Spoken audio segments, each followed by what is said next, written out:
आज हम बात करेंगे ऐसे केसेस की जिनमें आपको एंटीसिपेटरी बेल लेने की जरूरत नहीं है।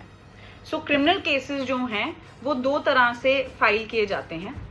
एक होता है एफआईआर के रूप में, जिसको हम स्टेट केस बोलते हैं। उसमें आगे चल के एफआईआर के बाद चार्जशीट फाइल होती है एंड वो एक स्टेट केस बन जाता है। ऐसे क्रिमिनल केस में आपको एंटीसिपेटरी बेल लेने की जरूरत होती है।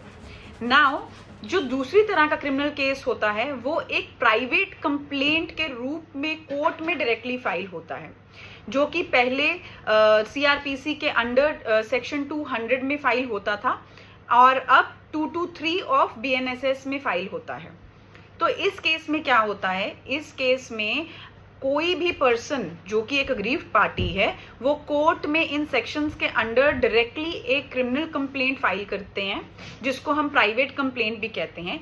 ऐसे केसेस में आपको एंटीसिपेटरी बेल लेने की जरूरत नहीं है। ऐसे केसेस में जब कोर्ट आपको समन करता है, क्योंकि इसका प्रोसीजर ऑल टुगेदर डिफरेंट होता है।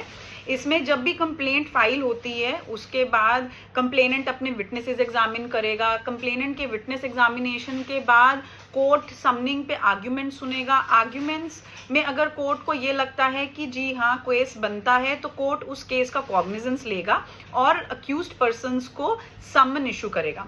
तो जब भी आप समन रिसीव करेंगे and then you appear in court, तो उस टाइम पे आपको बेल लेने की जरूरत है कोर्ट से। बट इसमें एंटीसिपेटरी बेल लेने की जरूरत बिल्कुल नहीं है।